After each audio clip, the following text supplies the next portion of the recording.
You're listening to the We Are Libertarians Podcast Network. Find all of our shows at wearelibertarians.com. You're listening to the We Are Libertarians Network. Learn more at wearelibertarians.com.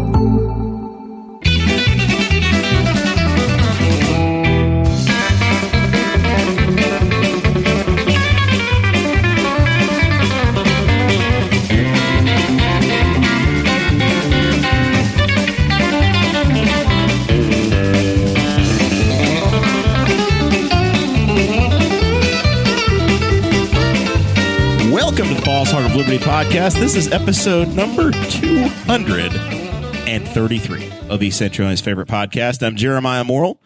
We are joined today by executive video producer, audio engineer, and the most dedicated employee we've ever had, Zach Burcham, my forever co-host, Dakota Davis. And who is the featured guest today?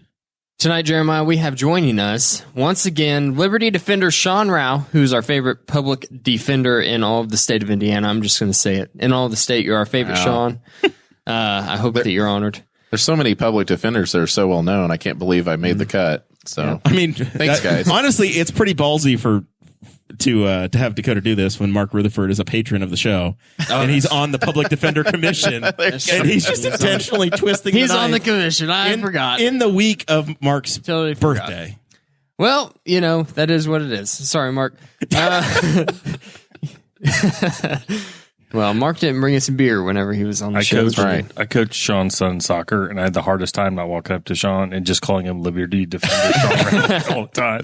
It's like it's the same as the lovely Sarah Potter. It's just like that's how I've heard it. So it's like, oh, that's his name. He's Liberty Defender Sean Rao. We're going to be talking to Sean about getting a $125 refund from the state of Indiana. That's because we paid too much money or something like that. Then Jeremiah says that Biden is in trouble. We're going to talk a little bit about some national news. There's a question mark. Politics. It's a jumping off point. And then American Auto, some autonomous cars. Unfortunately, Jesse's not going to be here, so I'm going to have to pick up the defense for autonomous cars all by myself against Mr. Stick in the Mud over there, Zach Burcham. So make sure you stick around to the end and hear how that conversation goes. We just did a very entertaining Patreon. That's right. We got into... Just going to skip the last part of the read. Oh, gosh. Listen, I'm still shook from last week. The show is about our lives in rural Indiana. We're here to push your boundaries and make you think as individuals. Sometimes we'll provoke you. Other times we'll make you laugh. But hopefully you will always learn something new. That's right. We just did a fun Patreon. We did. We discussed your wake-up routine. Mm-hmm. Downtown Indianapolis. Should I?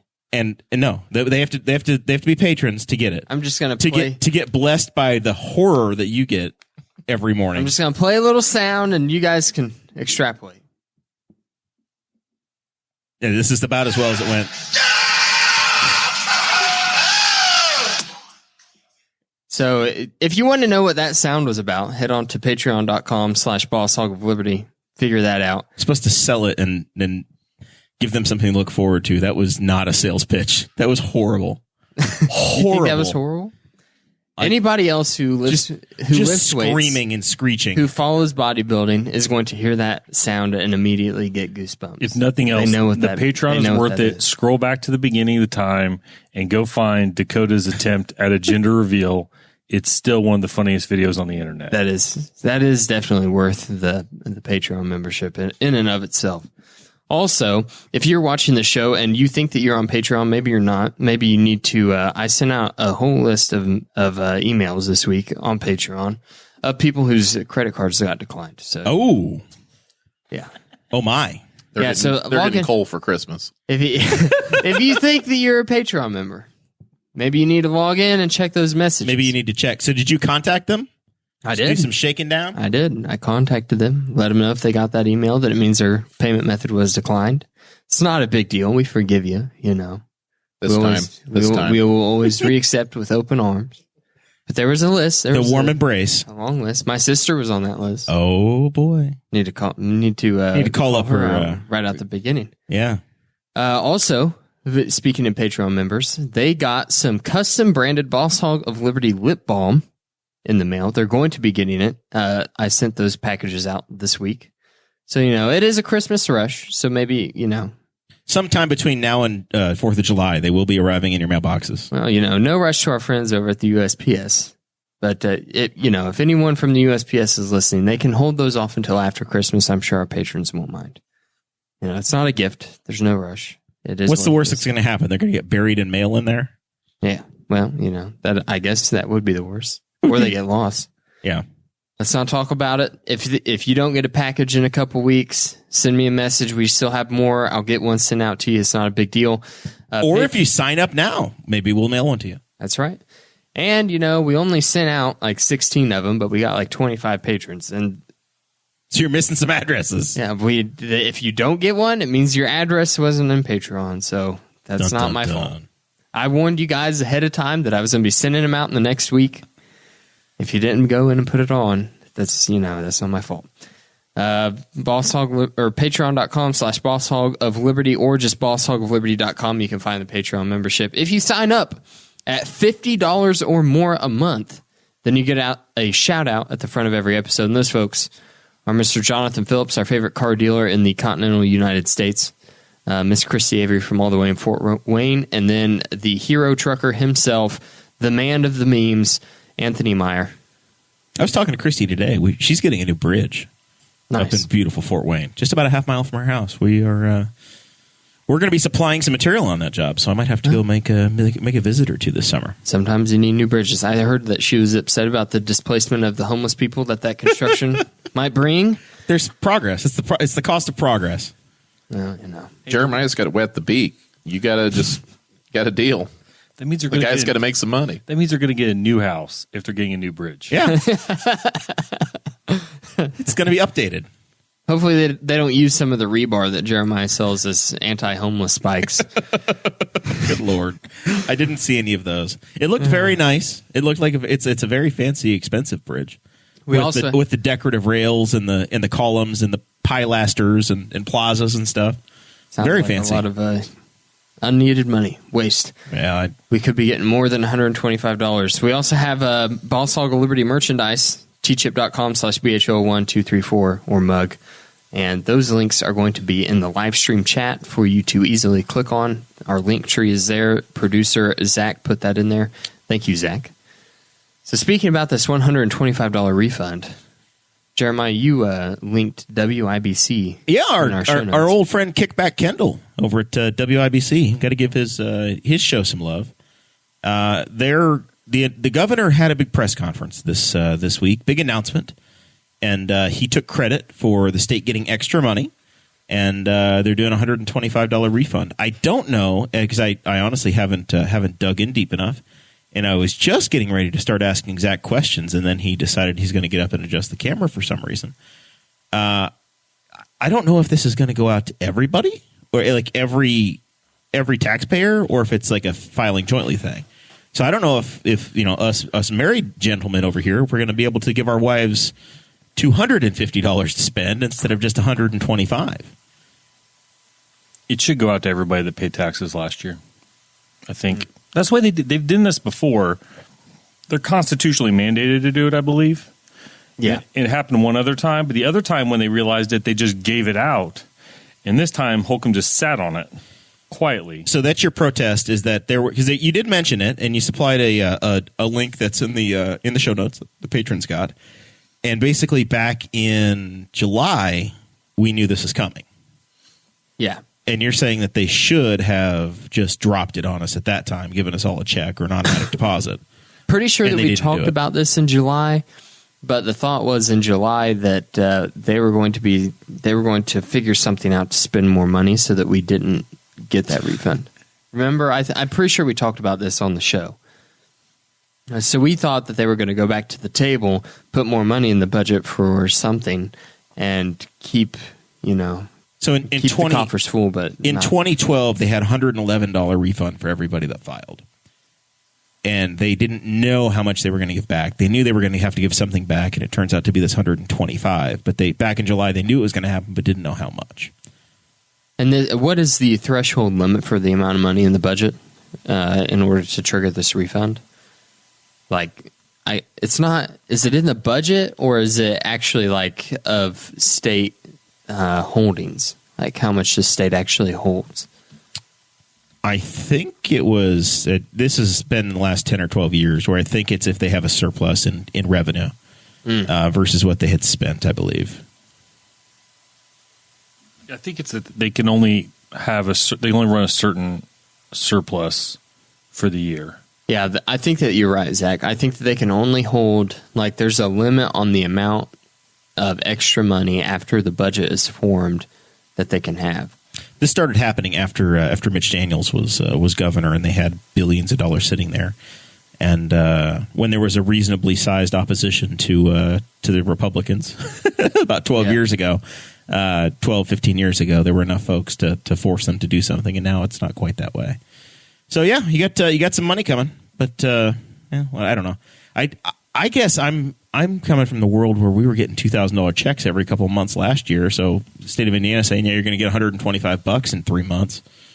That doesn't even move the needle for me anymore, Dakota. Better than a stick in the eye. That's what my dad would have said. Okay. This comes as when I'm looking at this article, it comes as a refund after taxes are filed for, I assume, fiscal year 2021. So the ones you file in April of 2022. The Indiana law says that Indiana's reserves are, if they're more, I guess, than 12.5% of the general fund appropriations or higher, including K-12 education reserves, then they get some of that money back. So that means they had in excess of 12.5% more tax revenue than they spent. Gotcha. So it's during based a on pandemic percentage, year. not necessarily a dollar amount, like a set dollar amount. All right. Speaking of dollar amounts, there's a huge dollar amount in Washington, D.C. The Build Back Better bill. So we're what, a little over a year, 2 years into the? I guess we're almost 2 years into the Biden administration now. Is that accurate? That is true. No, we're almost a year in.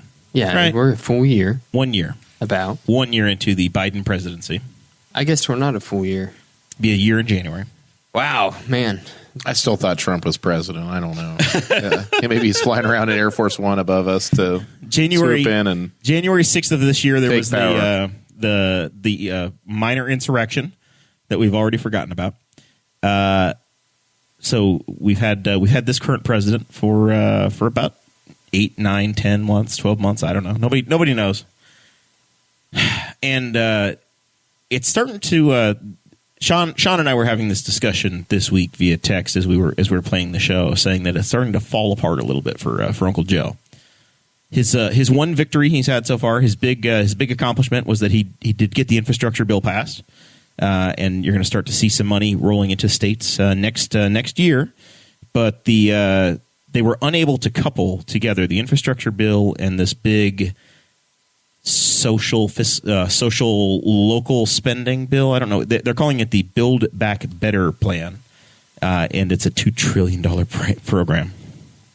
So it's kind of like Biden's signature program that he tried to pass, and the fact that he cannot pass it with a Democratic House.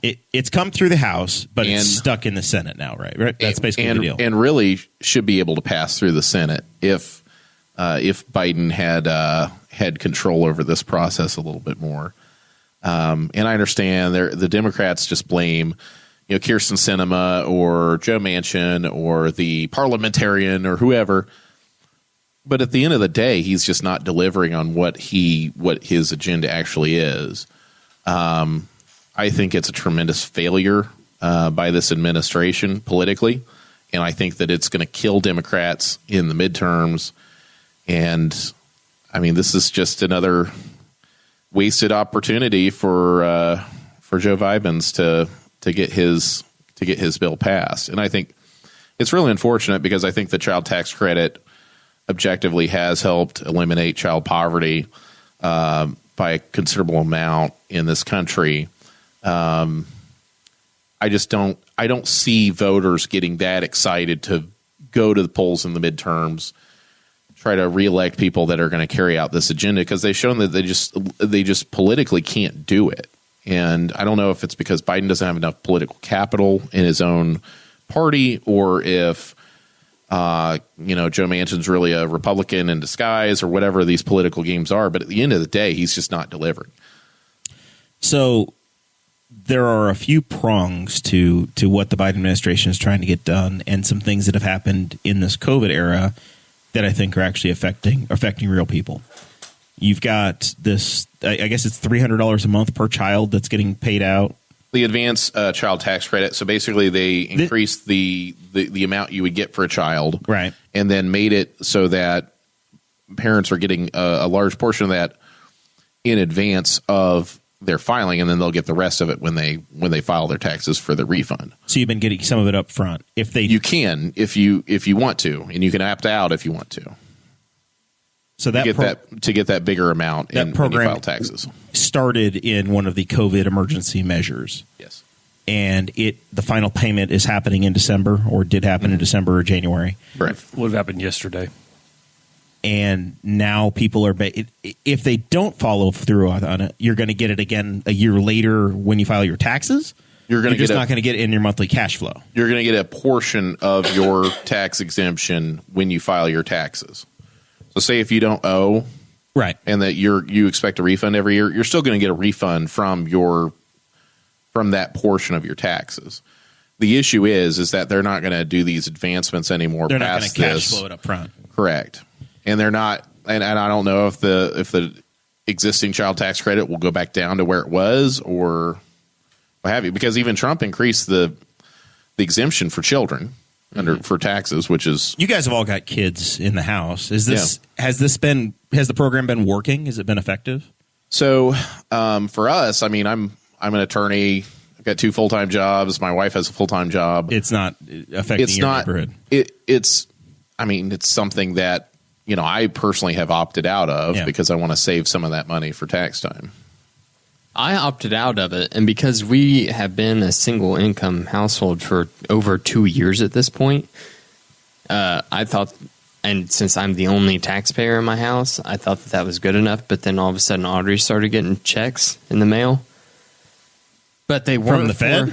Yeah, and it was the child tax credit, but it wasn't $300 a month. They were random amounts. It was like get $360 one month, and then the next month she got like $124, and it was just any ability to understand why that's happening. No, because it's all Democrat means testing bullshit that they just constantly do this with their programs that make them inaccessible or very difficult to understand, when this should be very simple.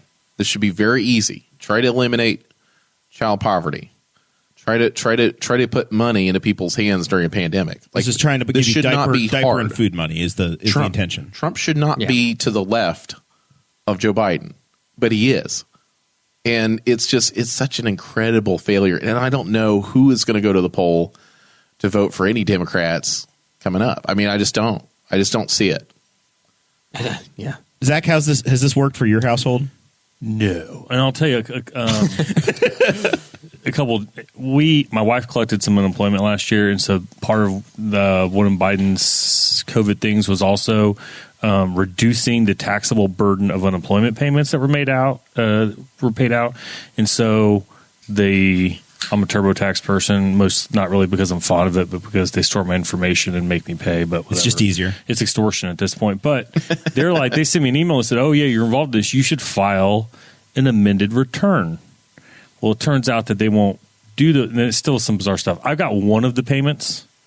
I think I got September, and it was more than what it should have been because the less months they had to give it to you, they acknowledged that people were getting it on a shorter term. They would bump up the payment amount, but I got that one, and then I don't know how I got that one. I never got another one. And when you try to log into the portal to like where you can decline the payments or whatever, there's no number, there's no email, there's nothing. It's a click circle of click here, and it takes you back, and it doesn't tell you what's going on. So I mean, I know friends that got them, and even then it was kind of strange. They would get 1 month, they would get electronically. The next time, they would be a paper check. And so it was kind of bizarre. So for some people, I think it did go out and it did work. But for my family, apparently my amended return hasn't actually been processed yet, and it was filed in April. Wow. So, because apparently there's a backlog and they're still working remotely. So, I'm not sure how they're going to do that, but so yeah, not really. Didn't work for me. I will enjoy the refund when I get it in a couple of months, but so this part of the program is ending, and then instead of passing a fix separately, they've included it in the Build Back Better plan, which is a trick Washington, or maybe we won't call it a trick. It's just a way of life that they pass. They put everything onto a Christmas tree bill, and they say this is the one thing we're going to pass, and they attach everything to it. So this Build Back Better has the fix for this child tax credit so that people get more money next month. But when we talk about Build Back Better, this is like the whittled down version from $6 trillion. Yeah, from all these other versions of it. And it's just basic negotiation. You just negotiate from a place where you don't think you're going to get, and then they negotiate it from a lower place, and then you guys end up somewhere else. And it's such a failure to try to, I'm just talking politically, whether this is good or bad or whatever. I'm talking about how, it's obvious that Biden has this agenda. It's obvious that, half the country thinks he's a communist or whatever because Fox News told them so. But at the end of the day, he's really more of a centrist liberal that is, in my opinion, to the right of even like Bill Clinton, or certainly to the right of Obama, in my mind. It's hard to get a good idea of where Joe Biden actually stands politically, because it's hard to, it's just hard to understand what he's actually trying to say whenever he says anything. Well, there's a lot of reasons for that, but mostly because he's built his political career over because he has dementia. Well, the no, 70s. Actually, he sounded better than the way he did. Like, he sounded really weird at the beginning of the campaign against Bernie. And then in that one debate, they must have given him like the horse drugs or something to get him like perked up, and he sounded really clear. And then he sounds kind of whatever. But that speculation aside, he is like a machine politician in the sense of he's one that has gone to pancake breakfasts for 50 years. Like he's been to every pancake breakfast that there is in the state of Delaware.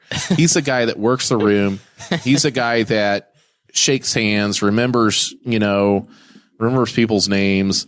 But at the end of the day, he's not doing it for power or fame or whatever else. I think it really is his version or his belief that he's serving the country. But also it's sort of like it almost feels like he's doing this so he can get like a windbreaker from AIG or something. Like, it's like, oh man, that was neat. These guys like me. It's like he is serving the corporate interests on like every level. So like people that are like, oh, it's a communist. Yeah, that's what I was going to say. I'm like, how much do you think he's really?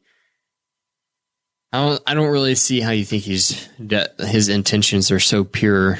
Whenever it's like every time that there's some kind of a corporate interest, he just kind of bows to it, and he kind of has been doing that since he's a lifer. Like, he's a lifelong politician. So they know where their bread is buttered. I think that he is president right now because 50 years ago he had the idea that he wanted to be president one day, and it took him this long to do it, and here he is. I think he's president because it was the right place, right time for him against a president who was extremely unpopular with half of the country and extremely popular with another part of the country. And it was just the right moment following a global pandemic. Like all these forces had to come together for Joe Biden to be president. And it just had to work. Well, he had enough time in an inconsequential job, but looking really important in 8 years with President Obama, and then 4 years to make him look even better in the rearview mirror. And then when he was compared to Trump, it's like, yeah, okay, all right. Yeah, we want do this. This is better. Grandpa Werther's. We don't want. This looks somewhat, workable. So we are about 11 months into this presidency, and he has a 43% approval rating and a 50.7 disapproval rating. Yeah, his ratings are in the toilet. that Build Back Better bill is done because they've already said like, well, we're going to put that on the shelf. We're going to move on to like voting rights and stuff. It's like, well, we'll try again some other time. The It's just not crossover going to happen. He had an approval rating that was higher than his disapproval rating until August. And since that time, his disapproval has pretty much hovered in the 50 to 51% range. And that's when Afghanistan happened, is when I started taking. And since that point, he has just had this. He's been buried by 7 or 8 points. If we look back, the 538, which this is the link is in your show notes. The 538 shows every other president all the way back to Dwight Eisenhower. And if you look at their analysis of the first 331 days of their presidencies, Biden is trailing everybody. Absolutely, well, except for Trump. But everybody else, he's Trump was around 38% at this point himself. It's just Dang, look at Truman. He was doing pretty good. World War II helped. Yeah, World War II helped a little bit. Like nuking 2 Japanese cities kind of helped a little bit. Trying to be tough on the Soviets helped a little bit. Yeah, even Nixon got reelected. He was 60% approval at this point. He was extremely popular at that point in time in his presidency compared to Biden. Yeah. Obama was over 50% at this juncture. George Bush this was after 9/11, so he was 90%, 90% approval at that juncture. H.W. Bush was very high. Even Bill Clinton was over 50% at this point. He was kind of climbing out of a hole, and Jimmy Carter was over 50. So yeah, it's historically bad. Trump is the only other president that has numbers that were tanked this badly this early in their presidency. And Kamala is even worse. She is a charisma just deficit. It's that laugh. She has no. I don't understand who she is going to appeal to. She dropped out of before the California primary, her home state, before running against Bernie. Yeah. Dropped out. Didn't even want to even do a primary against Bernie Sanders. Well, she would have gotten waxed. My girl Tulsi just completely obliterated her all hopes and dreams. I mean, the fact that Tulsi Gabbard took down Kamala Harris and then Kamala Harris becomes vice president. I don't mean to offend Tulsi Gabbard people out there, but she wasn't that high on the totem pole. She wasn't in the Pete Buttigieg stratosphere. She's different, right? She's different. She is somebody that I think conservatives were interested in as a Democrat, as kind of an alternative to Trump. But at the end of the day, you got to look at because Biden's he's either not going to live forever, or he's the Highlander, or he's the oldest president we've ever had. Yes, on day one he was. And the if oldest. Trump runs in 2024, he'll be the oldest president we've ever had. But presume that Biden doesn't run again, and his numbers are in the toilet, and he wants to go home and be with his family. Where'd he go? With the Democrats, where'd he go? You don't go to Kamala Harris. No. Pete Buttigieg, no. Where is that next person? Marianne Bernie Williamson. Sanders is old. Jared Polis. Marianne, you've got the orbs, you got the crystals, you got the vibes. Give me Jared Polis, the governor of Colorado. I'll vote for him. But I mean, he has no name recognition. I mean, my point is, who cares? The Democrats have kind of run themselves into a corner, essentially, by being so orange man bad, and that's our policy. Meanwhile, when they're actually in power, they can't pass anything. You're going to like Chuck Schumer as president. It's going to be great. Yeah, Chuck. Yeah, no. Nancy Pelosi has a better chance to be a president than Chuck Schumer. Chris Cuomo. Neither of those. Your ideas don't matter, Sean. We've got 2 Republican senators and a Republican governor and 7 Republican congressmen. Kirsten Cronk's in the chat. Andrew Yang. They don't care about Yang us. Gang. Yang Gang, baby. Yeah, Andrew Yang. Yang Gang, he is starting his own. But he's party, his though. own thing. He's not a Democrat. What I'm talking about is the Democratic bench, in 2024, because presumably Biden will not run again in 2024. He's already said he's running again. You have to say I that. can't say I'm doing a lot of things. I'm going to run a marathon in 2024. It's not going to happen. Zach's got a better chance, but you still got a bad wheel, He's don't got you, buddy? a great chance. Yeah.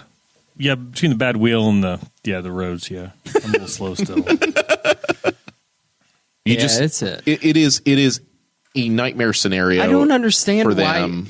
with Tulsi, because veteran. Because Tulsi actually Gabbard served was overseas. not. She's got nothing now. Woman, person of color, actual Congress member, served on the Foreign Affairs Committee. Like, she kind of ticks all their boxes. In the right? abstract, I agree with you in that she does have a lot of attributes that would be interesting. I think she's just too conservative for the mainstream Democratic Party. She can't win the primary. She can't win a primary. I don't think she can raise the money. But she's not so conservative that she's going to run as Republican either. How old is Bernie? Bernie is. Let's find out. The weird thing is that she's not that But conservative. Bernie's not going to run again either. Like, it's weird because during the Trump administration, He's only 80. He'll be 83 when he takes office. I think we can live with that. I don't know if he can, but we can live with that. Kind of did like a flip-flop during the Trump administration on foreign policy, where Trump was like kind of anti-interventionist, was trying to get out of different foreign wars. He's the one that said we were getting out of Afghanistan. And Joe Biden is the only president that has it. taken action. That's the one thing I would say about Biden is he just did it a bad job at well, the action. I mean, it's like It's the ripping off the Band-Aid. There's no fixing it. Is there a good way to get out of there? No, it wouldn't have been. There's no good way to get out of that. No military person is going to be happy with the result of how it went down. I'm not saying that. We already talked about it on the show, and we agreed then. I don't know why you're taking a different approach this time, but it was the way that he brought things out without taking measures to protect the people that helped us over there. He just abandoned people that were our allies. That was a problem.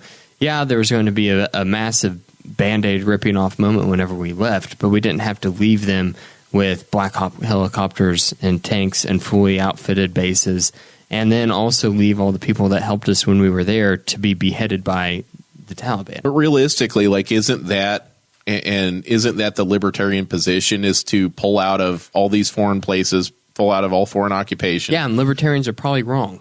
Of all this. I mean, most libertarians just don't think about things.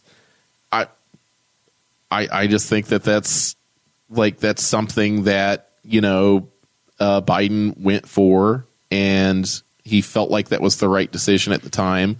I think Trump probably would have wanted to do that, but he was probably listening to the handsome generals too much. It's a transactional thing. The president is the CEO, and they're also the commander in chief, right? They've got multiple sides to it, and I don't think there was not going to be a great, graceful solution. So that was a campaign promise that Obama made, that Trump made, and then he followed through on it. He did it. It is what it is. Not graceful, not artful, but it's 40 years from now. The war's been over for 40 years, and it is what it is. It's a war that probably should have ended, an occupation that should have ended in 2006, 2007, 2008, and it finally happened in 2021, and it didn't carry on to 2028 or 2040. So I don't know. There's a lot of places you can fault Joe Biden. That's not the place I'm picking. No, I'm with you on that. Now, what Sean is pissed off about is the student loans, because you went full Bernie bro on me and said, "Do you want all these student loans forgiven?" Yeah, you have been fully on board with the I don't want to pay anymore. Let's let people out. They've been hoodwinked. How the hell do you sign an 18-year-old up for $100,000 in student loans? This was horrible. This is all Joe Biden's fault, and you need to let me out of this stuff. And I honestly, I looked into it this week, and apparently in the 70s, Biden was the senator responsible for making student loans unbankruptable. Exactly. He rigs the bankruptcy laws, says, okay, I'm going to forgive $50,000. All right, man, I'm going to forgive $10,000. Oh, man, I'm going to extend your student loan non-repayment. Don't worry about it, man. Oh, man, you got to repay those loans back, Jack. It's like, it's just this descending, stream of lies where it's like you have, what's her name? Jen Psaki, his press secretary. She's up there, like, kind of mocking a reporter for suggesting that the government should send people COVID tests. So they can get tested at home, so they're not spreading COVID, things like that. She's like, oh, you think we should send every American COVID test? Like, yeah, I do. Like, it's not that hard. And anybody that wants a COVID test should be able to get one. It's probably the richest country in the world. We can't afford to send people tests. A lot of countries that have been doing that. And the other thing is, too, like, the government has shown with this PPP loan debacle, there's all these people that are like, well, you take out a loan, you got to pay it back. It's like, no, none of those get paid back. Those are all designed to be forgiven. Those are all designed to be forgiven. So it's debt that the government has taken on, but we don't worry about that because it went to save my local Hooters, and it went to just support all these like these petty bourgeoisie, just reactionary, just overlords in local communities. So they like that because it kept them afloat during the pandemic. But you got to forget student loans. No, man, we can't do. You borrow money, you got to pay it back. It's just, it's hard for me to grasp the understanding of, okay, we've kept this on pause for this long, but right. So by the laws of nature, we have to get them to start again. For the people that have forgotten, we used to have a thing called student loan payments in this country, and then the federal government, I believe it was Trump, in maybe March of 2020. Said we're going to no longer charge interest, and you don't have to make payments if you don't want to on federally insured student loans. And that has perpetuated now for about 23 months, where you've had a interest-free time period to not make any payments on your student loans. And people have had multiple choices they can make, right? They could continue to pay on them and get ahead. They could just push pause, keep the money, and not incur any more debt. The one few time that you could actually get towards the principal of your loan, or the only time, because it all just goes to interest. Or you could spend the money, reabsorb it into your income, and then come February, you're like, oh shit, I have to spend $700 a month again on student loans. A lot of different people made different decisions. The Morrell household was very fortunate in that we were able to use that period of time to no longer be in the student loan business, and they're gone. They're out of our lives. It's amazing. It's awesome. And we didn't have to pay any interest for the last 6 months of our student loan payments. They just all went, and it's gone and done, and we finally paid for Sarah's MRS degree. It's amazing. But now I don't know. Once again, it's I'm with you, John. I get it, where people feel like they were promised this, and it was something that the Democrats that got elected ran on. They didn't feel like they were promised it. It was explicit, where Biden was like, I'm going to forgive at least $10,000. Straight up. It's just a lie. I looked at it as a lie, as in, you guys are freaking crazy. You think you're voting for this, and that is not going to happen. I looked at it and thought, there's no way in hell they're ever going to do this, and they're not. Even like the meager $10,000 portion. No, and honestly, I was like, well, God damn it, we just paid this. Yeah. I'm gonna have thrown away, because what we did is we took, when they would send us $2,000, we're like, send it right back in, and we'll just chunk it towards the student loans, and it's and it disappeared. We, as Zach said, I vaporized $2,000. I took $2,000 in free money from the government. I sent it right back to him, and it came off the books. Yeah. But it's gone. Well, you hedged your bet on that sort of thing, where you believed rightly that the Democrats weren't going to forgive student loan debt, whereas a lot of other people were voting for a presidential. You believed somebody running for Congress? No, somebody running for president that has, the Department of Education is under the auspice of the presidency. The president is in charge. Sure. And there is I've seen no legal argument that is compelling to me that he needs anything other than a flick of the pen to forgive every single dime for student loan debt in this country.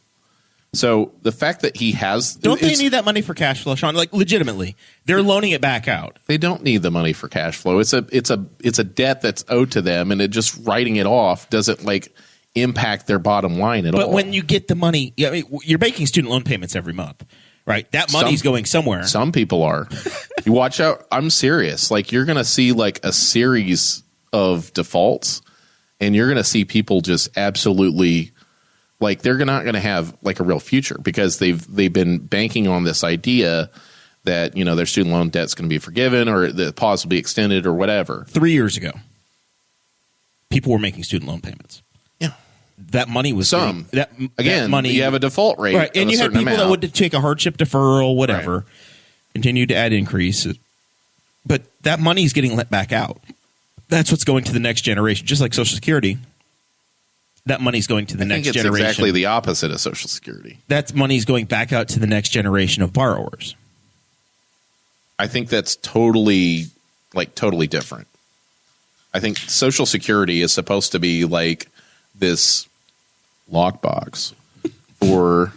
He's talking like it's 20 years ago and my laptop's brand new. I mean, I was looking at the ThinkPad and I thought it was the 2000 election. I was going to do This was designed when Al Gore was supposed to be president. We're gonna watch Jib Jabs on there, and Will Ferrell is George W. Bush, and we're gonna have a good time after the show. But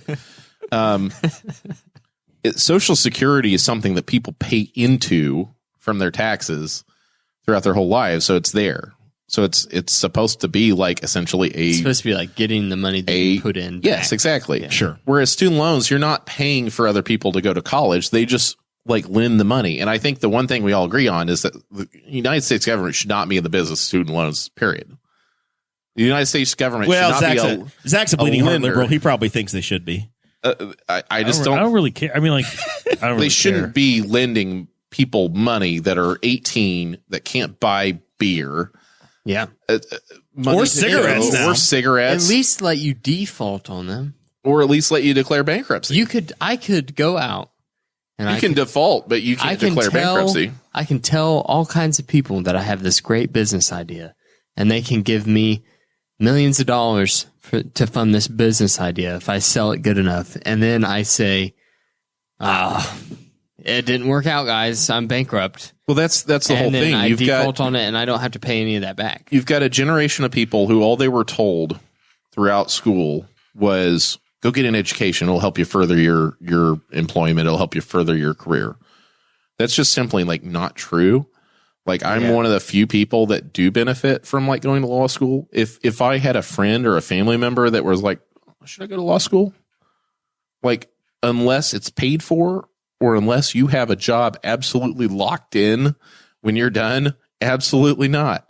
You don't advise it. Absolutely As a not. lawyer, you don't advise it. No, don't go to law school. Well, that public defender salary is. Well, that's the other thing. Let's be nice, because Sean is not just a public defender. Yeah. He's a private, I'm just for-profit, joking. big money. I do it all. He's But we don't talk about his private company here. We don't need to get him in trouble. Galleon Around Law Office, LLC. phone number. From 765-529-3787. But no, it financially doesn't make sense unless, like, really, for me, if I wanted to stay in Indianapolis and try to make it there, I'd just be like a small fish in a big pond. But like out here, I had some connections. That's why I moved here. I started working here, got great experience, and it makes sense for me on a lot of different levels. The politics are a lot more fun. We have a lot of fun. We're not in Joe Hogsett's downtown dystopia or whatever, but it's The jail's reasonably full all the time. the jail numbers are pretty good here right now. Actually, I want to commend the people that are trying to keep those numbers down. But if you're thinking about going to law school, don't go to law school. Not worth it. Not worth it unless somebody pays for it. You get full ride, or you've got a job that you want to work for a long time lined up. Now, the other thing is, Can I get a Galleon and Rouse scholarship? No. But the other thing that they're trying to, I think one thing that they could try to improve is the public service, like loan forgiveness. So basically you work for 10 years in public service and then you get your loans forgiven. In theory, you just got 2 years off of that. The forgiveness is taxable income. So like if you have like $100,000 forgiven, it is as if you have made $100,000 in that year. So you got to pay taxes on that, which is totally insane. Like I have no idea like how insane? there's so many crazy things about this that if You're going just, to tax prison but the problem is 10 years after graduating I just lock me up. Honestly, I'd like a vacation. But I just want to sit down. Wouldn't be the first attorney in our jail. Oh, I'm not gonna I'm not gonna touch that. I'm not gonna. Wait, touch I that thought one. that was Rush County. It's going to be an attorney's wing. Man, you threw me off there for a second. But no, what we need to do is sit down these geriatric people that are like 60 and 70 years old that are running this system and have them sit down with people in their 30s and 20s and just like there almost needs to be some kind of like wake up moment demands. Like there needs to be like, you are going to carry this out, because if you don't, like nobody's going to buy your shitty McMansions on these golf courses because we won't have the money, and you'll be stuck there and you'll be paying for some lady to clean you. You want old people collective bargaining with young people. Like really, like they're honestly like they really are like harming themselves in a lot of ways, because so much money in our economy is tied up with student loans that you got to think about the buying power of people in their 30s and 20s, people that in other generations, you know, they waited tables or whatever, and in the 80s and 70s. Now you just can't you fiscally cannot do that. Like, yeah, I know there's like, well, my cousin did this. Well, whatever. Like there's always an anecdotal jackass in the comments, but at the end of the day, there's this generational divide between Dakota and I are that jackass, by the way. Well, there's this anecdotal. There's bought a house at 18 and didn't go to college. And but you're living the dream, though. You're LTD. You're living the dream. I just, I didn't listen to my school counselor when she told me I was too smart to not go to college. But you took the other route. And like for a lot of people, it's like, I got to go to college or I'm going to be homeless. It's like, not at all. I went to Ivy Tech while working full time, got my 2-year degree, worked another year. I worked a year before I went to community college, and worked another year after community college. Right. And then I took night classes and found a way to get my employer to pay for it. And I worked full time. You're basically a boomer. You're going to be who we're sitting down with. I am the world's oldest millennial, Dakota. Don't you cut me out of this generation. Damn it. But who did you come up with that plan on your own, or like talking with family, or did somebody like? I am first generation college. So did anybody like kind of shape you, be like, oh no, you got to go to college, you got to go 4-year school, you got to do all this stuff? I was able to read the tea leaves and look at my parents going, there's no money here. Yeah. So it was, I'm going to take a tiny little 4-H scholarship and a tiny little General Motors scholarship, and I'm going to work through college. And then the company I worked for had a program, and I was able to talk to them and get them to pay for my night school. Right. And that's basically what happened. But I think that but it was that or working for UPS and doing it that way. But finding that was not one of those work-sponsored programs. That was not the message, though, that every adult was giving, like most kids, where it's like, you got to go to a 4-year university, live on campus, do all this stuff. You're going to have all the credentials. The on-campus college experience was never in the cards for me. Wasn't going to happen. But what I'm saying is that was what was sold. That was the bill of goods you were sold. It's like, that's the way you got to get ahead. That was sold to me. And that's the way, and then you got to go on to some other school, medical school, law school, whatever. The difference for me was that I'm a 6th grade Blue River dropout. I was homeschooled after that. It's like I said, I was literally told by my school counselor whenever I was like, I don't think that I want to go to college. And she goes, you're too smart to not go to college. You have to go. Now you proved her right because you're podcasting. So that's right. you were too smart to go to college. Yep. I don't want to brag too much, but we're podcasting above grade. We are not in anybody's basement.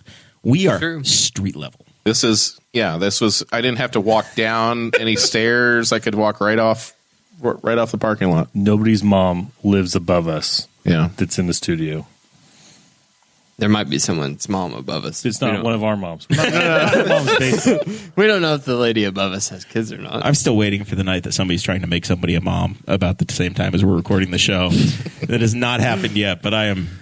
There's been a dog the past couple There is weeks. a thing where like prior generations think that today's reality is their reality. 100%. And it's not. It's not even close. There was a study in Forbes that millennials have vastly less wealth than any generation since like the greatest generation. Yes.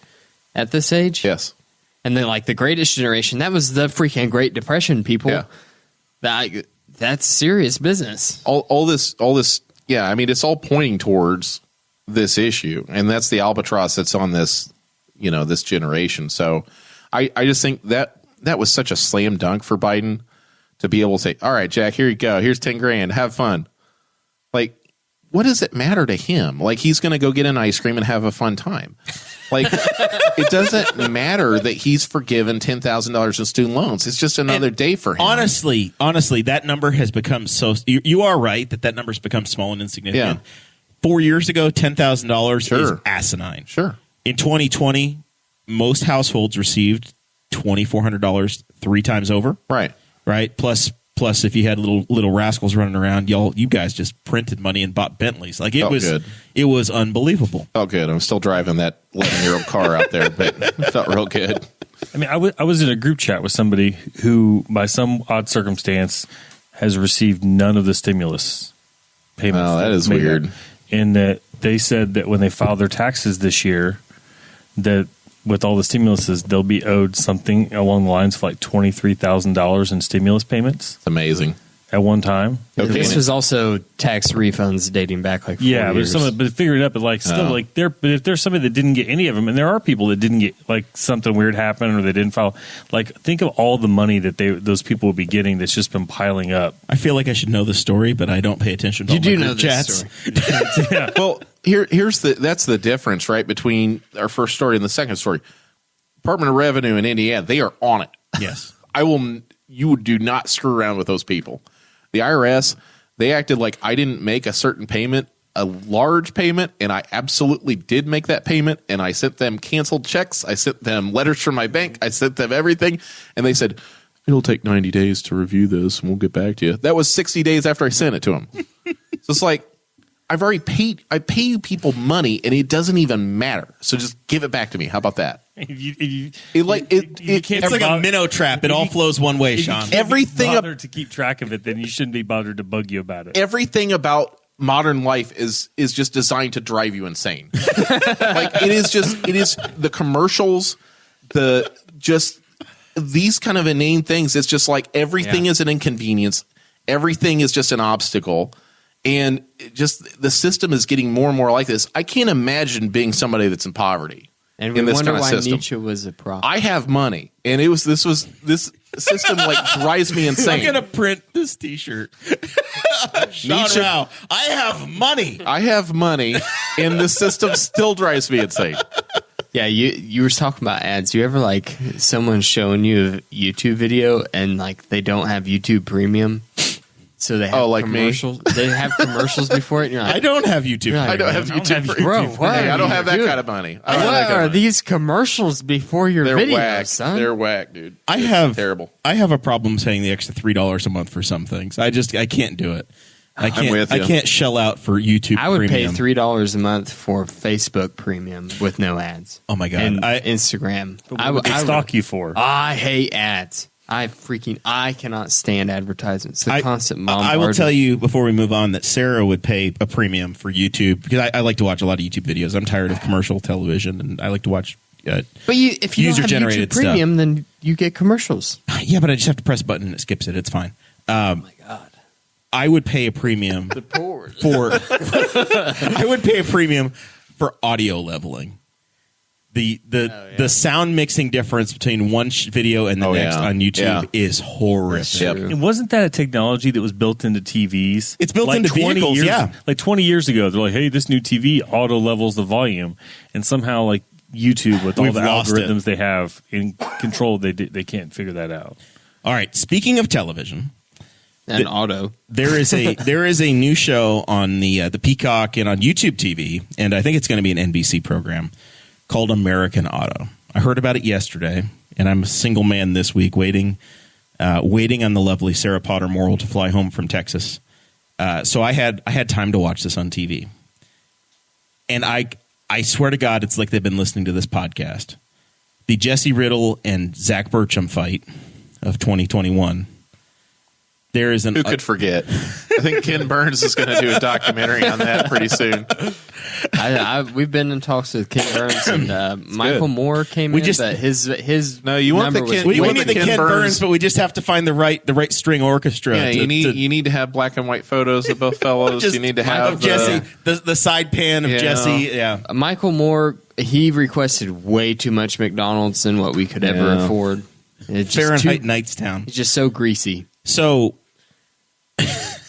American Auto, is Anna Gasteyer, who used to be on SNL. She's like the lead. She's the one person on this show that I'm familiar with.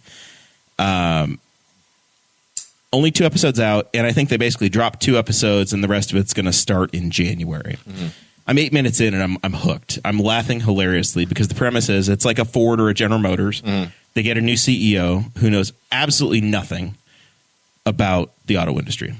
Wait, like Elon Musk? Not a damn thing. Sorry. Oh, I can't. I'm in here slandering Rogan and Musk, and I'm going to get canceled. She takes over, and it's the day they're announcing a new car. And she gets the presentation from the lead engineer. He's this black fellow, and he's talking about how it's their first fully automated driving car. So they go out to the test track. They look at it. One of the employees, also a black individual, comes walking across the street, and there's 4 people riding in the car. There's no gas pedal. There's no brake pedal. There's no steering wheel, so they can't do anything about it. They're just riding around the test track. Don't give Elon ideas. And these cutouts, just like the back in the day when you play Modern Warfare, and the person would jump out in front of you, and you're supposed to shoot them or not shoot them. They come running out into traffic. They're all white. Every one of them are white, and the car handles them all beautifully. And then this black guy steps out in front of it. It does not detect him. And the automation, they figure out that it hits the guy. And the automation, it turns out that it can't see color. Oh my God! So now they have a systemic racism problem. 8 minutes into the show, a systemic racism problem where the automated car just kills black people, and they're like, no, it doesn't just kill black people; it kills Indian people too. And it's designed by a black engineer. If it's realistic, they'll have a congressional hearing on that because that's going to be a really important issue. That Instagram and all these other things, and not the rest of the world falling apart, but so it's very entertaining. Check it out. I think it's worth your time. It's exactly what we've been talking about on this show, and the automated cars coming along, and people that don't know what the hell they're doing getting into work. You know what I was reminded of today, speaking of Elon, was Neuralink. Like, we spend so much time on the show. We talk about the Boring Company. We talk about Tesla. We've talked about so many things that Elon's doing. And then it's like, oh, yeah, he's got a thing where he's trying to turn us into cyborgs, too.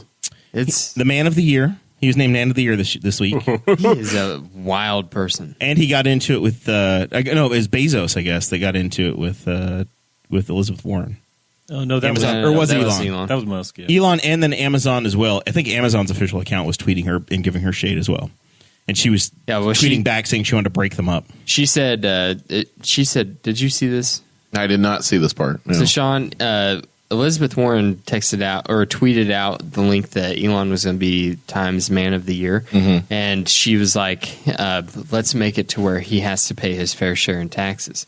Boom. And he tweeted her back and he said, "You want me to sell my stock?" He said, "You want me to sell my emerald mines?" He was like, "I'm literally going to pay more taxes than any American in the history of the United States."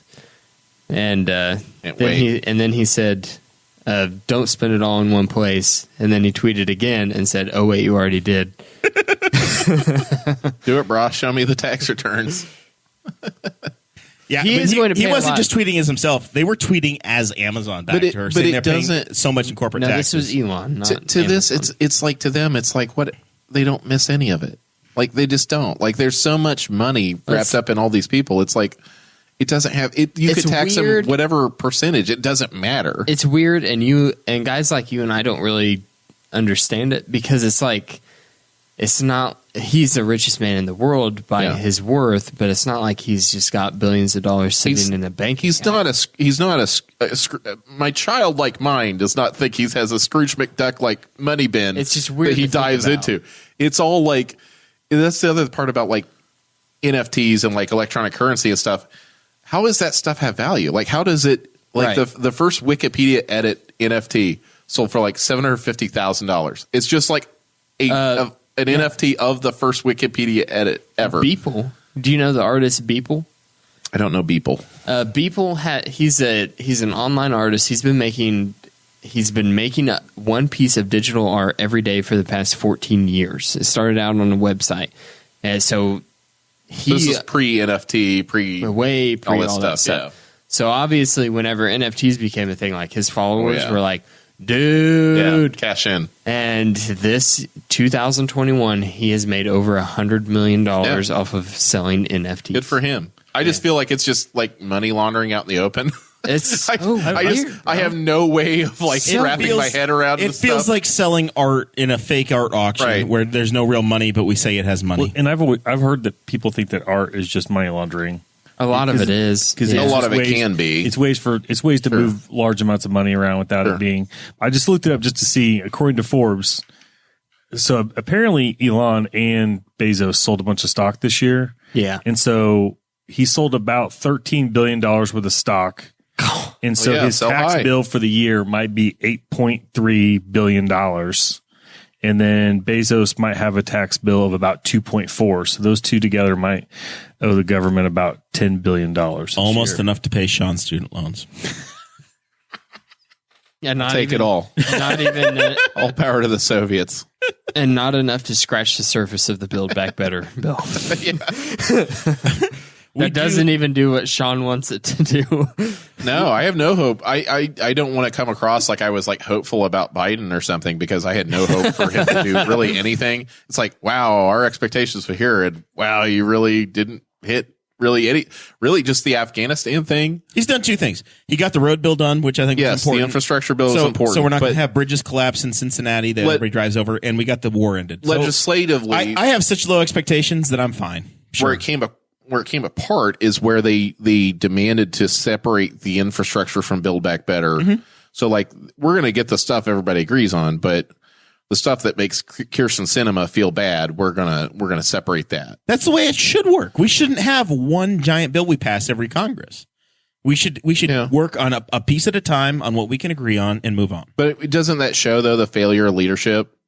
That's their agenda and they can't even get it passed when they have majority. The leadership fails because they don't listen to the rest of Congress. You have 12 people or 15 people that are in leadership that decide what the hell is going to be in a bill. You have a committee chairperson and one in the whip and the speaker of the House that decide what's going to happen, and everybody else has to suck it up. They don't do what we do in the state of Indiana, where you have a committee work on a bill, spend time developing it, and push it up the line. That's not what happens. That's why Congress is so freaking broken. Mm-hmm, mm-hmm. It's fully dysfunctional. Nancy, do you guys see Nancy Pelosi said the other day? She's like, "Yeah, I mean, Congress people should be able to trade stocks while they're in Congress." And I was like, "Holy crap! Like, how like tone deaf are you? Like, how Gilded Age are we going to get? Where it's she like just got fined for that.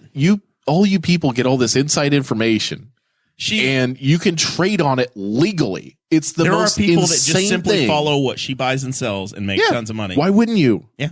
Like, realistically, if that information is public, I didn't know that was. Yeah. I need to start doing that. Maybe I can pay my student loans. All right. So she bought a bunch of Moderna stock, and she bought a bunch of Microsoft stock. And but this was like right at the beginning of the pandemic. That's the one thing. People talk about donors and stuff like that. It's like kind of like bribes or whatever, but like that is just like naked corruption. Like it's like I have information the public doesn't. But I'm going to trade on it. Martha Stewart goes to jail for the same thing, but I'm in Congress. So good. They got her and a bunch of other members of the Congress on insider trading for that, and the fine was like $240. Mm. Yeah, but they made hundreds of thousands of dollars. It's like a speeding ticket. Yeah. It's insane. I'm sorry, I derailed the sitcom conversation. It's fine. That's okay. We do have some breaking news at the county council meeting tonight. There was a announcement of a resignation. So our friend Boss Hog alum Clay Morgan is resigning at the end of the month. Remember whenever Clay Morgan was a co-host of this show? I do remember that. I remember doing a show at Jeremiah's house. Now Clay might have more time for the show. These Thursdays aren't nearly as busy. There you go. So we wish the best to Clay. That's an open seat now. I believe that it's an at-large seat in the county council. So any Republican in Henry County that's in good standing is going to have the opportunity to step in front of the firing line and try to be a county council person. It'll be not a special election, but I believe it is a caucus that will happen amongst the Republican county precinct committeemen. So that process will happen. Did they talk about why you resigned?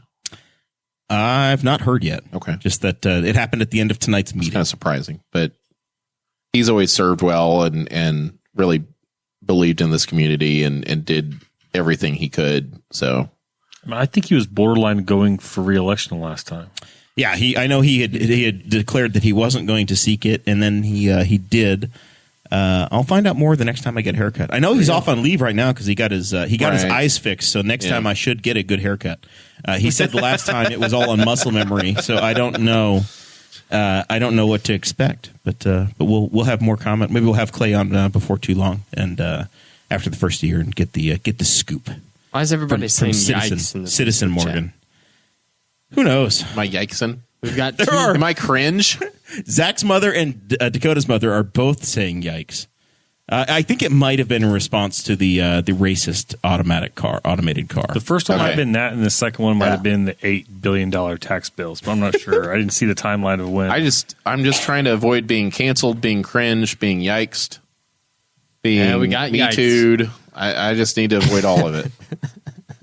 Where's the fun in that? It's pretty easy to be. I can't avoid being cringe. I just step into it sometimes. Some of us just come across. It comes natural. I mean, you're doing better because Betsy Mills showed up one night, and she showed up on the night that Jesse was here with his dead cat in a box. To go off, and I was like, poor Betsy. She's just sitting there and just like, Jesse's just spouting off, and just like, and he's got his dead cat on the table in a box, and it's like, okay, but that's not cringe. It's mourning. He's mourning the cat. Oh, some of the stuff he said was pretty cringy. Okay, one of our best episodes. Something I'm very proud of. All right, we need to put a pin in this and start our final thoughts. Zach, have you got anything for me this week? People need to stop driving like idiots. That's not going to happen. 70. I guess all the truckers are back to work. Listen, old man Zach. People use roads now again, and they're doing 62 miles an hour. And then Jesse did call a couple weeks ago. He commented on something from people from out of state, like in an Ohio group or something. He was like, "I don't care what you do if you come here, but you stay out of the left lane." And I was behind a car today doing 62 miles an hour in a left lane in no hurry at all. So I moved slightly over so that my headlights were in the rearview mirror, and then turned my high beams on and left them on until they got over. But I mean, I left for work at 6 a.m. a couple of days ago, and the traffic was insane from Newcastle all the way to Indianapolis. Like, never got to just set my cruise and go. So all these people go home, stay home. You messed up my commute. Just old man grumpy face. Yeah. Sean, you don't have to get on the interstates to live your life. No, I have a very brief commute here in town. I enjoy it. You walk to work? I could theoretically, but it would take longer than I. Sean's got a long. Sean does not have one. He's the only attorney that's not. Well, I think there's 2 attorney offices. Okay, I take it back. There are 3 attorney offices in town that are not the downtown, and yours is one of them. I could walk from my house probably more easily than from my office. But anyway, yeah. So anyway, that's all semantics. Yeah. What am I supposed to do here? I don't know. You got anything to pitch? Anything we've left out? Anything we need to clean up? I don't know. Everybody have a good Christmas. Enjoy your friends and family. Try not to get arrested. If you do get arrested, give me a call. 765-529-3787. When's that new county jail opening up? Have you heard? Are we close? I think we're looking at next year at some point, but it is going to happen. Like they are going to make it happen. So, which is important because we need a new facility. I'm not privy to a lot of that information, so I don't know. Can we turn the old one into condos? I don't know what. That's what they're doing in Delaware County. Very Muncie. They said they've sold a couple of those. I can't. Being in there at some point, I can't believe like what that's going to look like. Like it's hard for me to like picture that. Maybe I don't have a creative enough mind for that. There better be some windows because I don't think they're in there now. Yeah, I don't know, man. No. I I don't know. Things are good.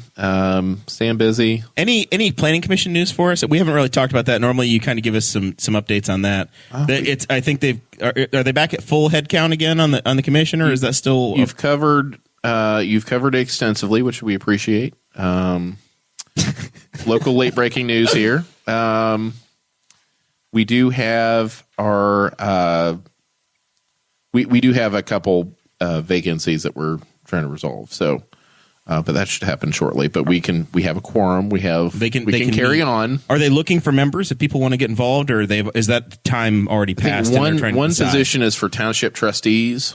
So they have to They have to find one. It has to be one of the township trustees. So, but beyond that, I think we're pretty set. So, had a good meeting tonight, and look forward to working with them in the future. Very good. As always, we appreciate. Thank you. Thank you for having me. This is great. And any picks we need to make for this weekend in the sports betting side on either hockey? We're in the hockey season now. Are we still all about the Lightning? Lightning. I don't know. Hard part here is really truly the hard part. COVID is starting to hit hockey and football hard. So the Cleveland Browns and the Los Angeles Rams are decimated. That lane, it's crazy because the Cleveland was a 3-point favorite, and then they became a 3.5-point underdog because of the COVID news. So it's like coach is out, like 6 or 7 players are out. Don't bet. You got to wait until like the day of. Lightning on paper are the best team in the NHL. My Blackhawks storming back. They're not going to compete, but they're going to be a lot of fun to watch. We can go watch them in January in Columbus. Your Blackhawks were in the news for their settlement today. We had a settlement for a player that was victimized and systemically covered up his abuse. So just wear that black eye on the Indian head for the rest of the year, for as far as I'm concerned. No, but they did. But the parties did settle it. Which is, they fired the general manager. The former coach quit in disgrace in another city. Well, they've now I think paid the guy off, and he'll never talk about it. I think Quenneville was fired in Florida, and so the GM, who was on his way out anyway at some point in time, he was fired. They kind of cleaned house, but the parties did reach a settlement on that, so I'm really happy about that. Now you can just be a hockey fan again. Now I can just not worry about young players being taken advantage of. Incredible abuse. But on a high note, Urban Meyer got fired. That's great news. No, because I want him to be there. I want the Colts to continue to play against Urban Meyer because I loved it. An NFL coach he was terrible. Fired overnight for kicking his kicker, amongst other things. Oh, that's just the surface. But as far as like I don't know, TV shows, you were talking about sitcoms and stuff like that. Sitcoms being relevant again. It's Always Sunny in Philadelphia doing its 18th season, like the longest in the history of television, which is incredible. Passing Gunsmoke. Incredible. And then just the idea that they made that run. I mean, I don't know about the new episodes or whatever. And the one I've been watching recently is on HBO Max called How To with John Wilson. It is amazing observational humor. And it's just, I can't really explain it, but it's just he's going to walk around New York and just observing things from behind the camera, like a cinematography type of thing. Not like a stand-up comedy thing, but just kind of like. Would it be like crap? What's the Larry David show? Yeah, it's got like a first-person like version of that of Always Sunny. Oh no, God. That's Always Sunny. But anyway, watch How To with John Wilson. It's a lot of fun. Curb Your Enthusiasm.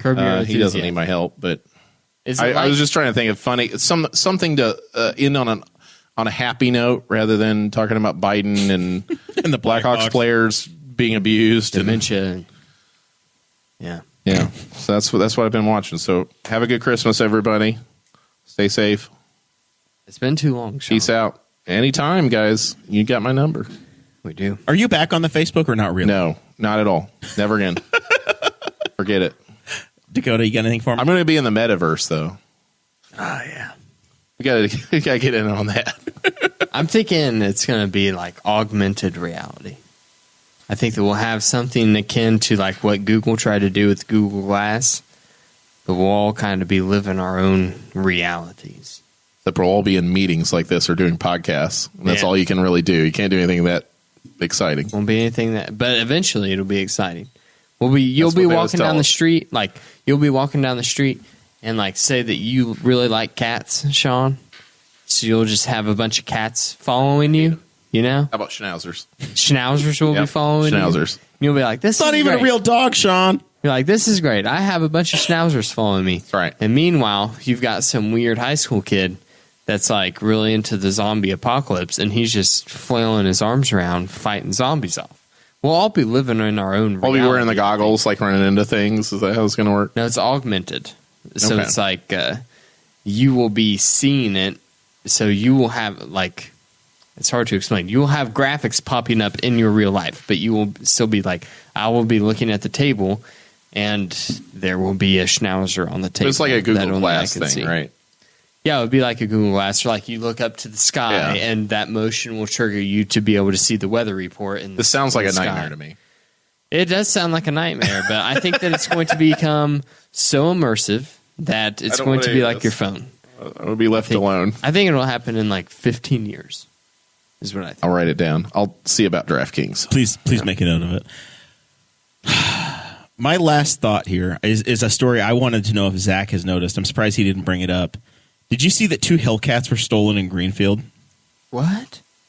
Like Dodge Hellcats? Yes. Oh, those are done somewhere. From the Dellin car dealership? What was the Hellcat in?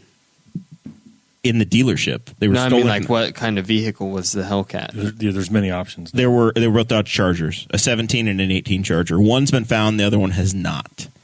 But basically somebody rolled up on the Dellin dealership lot, and one was recovered at 75th and Shadeland in Indianapolis, and the other one they have not located yet. I have a friend who has a Scat Pack Charger, and it was stolen downtown Indianapolis this week, too. Apparently, they're popular to steal. This has been happening. This is not just this is the closest it's happened to us now, but there's some footage. It's just people trying to pay their student loan debt. If we would forgive those paying a student different loans, kind of debt for that kind of thing.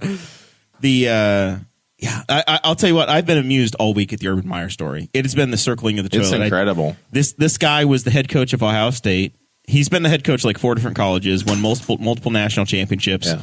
Anytime things got tough, he had a heart condition and had to retire. Right? I'm looking at Dakota, but he's not paying attention. He doesn't know. Urban Meyer sounds like a country music artist. Might as well be Oscar Mayer. He doesn't know. Yeah.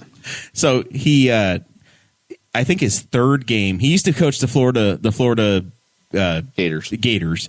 and was incredibly successful. Tim Tebow, you know that name. He had Tim Tebow. He had the guy that wound up killing himself in jail after he killed a bunch of other people, Aaron Hernandez. He had this totally dysfunctional national championship team, and then he won national championships at Ohio State, quit, came back, took this job at Florida, at Jacksonville, and then 2 or 3 weeks in to the season, he didn't take the team plane home, went to his bar in Columbus. Yep. People videotaped him, and there were this girl, not his wife, dancing on him In public. in the bar in public on the Monday after a loss, I believe, to the Browns or the Bengals. That was week 3. Dude, and then the accompanying selfies where he's like so faded, like he's so just trash. It's like, good Lord. So this last week That was only they didn't get fired for that. no, that was They week just 3. kept going with him. 10 He's weeks, like, I'm sorry, guys. 10 weeks later, he's kicked his kicker. He's not shaking the hand of his former assistant. As They've he won lost like 20 2 to nothing. games. They've not been winning. They have had they hired a strength coach that was a blatant racist and had to back away from that. It has just been comedy. Yeah. He yelled at every one of his coaches and said, "Show me your resume. Prove to me that you belong here. I'm a winner and you're not." It's been circling the drain.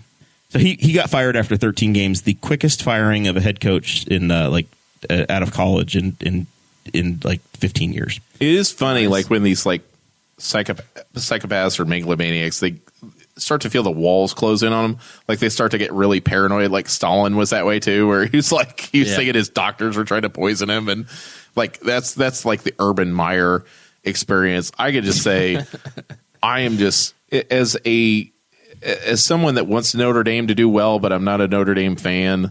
I'm just so glad that they didn't hire him, or they didn't. It's just. Could you Notre Dame imagine? got so lucky that he got fired 2 weeks after that opening came up at Notre exactly. Dame. Yeah, because they would have done it. They probably would have thought about it, but I don't know that they would have done it. But I think Notre Dame made a great choice. They got a young 35-year-old guy who's a prominent defensive coordinator. The only knock against him is he was at Ohio State. And God only knows what culture comes from there, thanks to Urban. With that, we thank everybody for listening. You guys are awesome, incredible. We are looking forward to our Christmas special edition next week. Got your gifts ready? We'll see about that. We'll see you on the other side.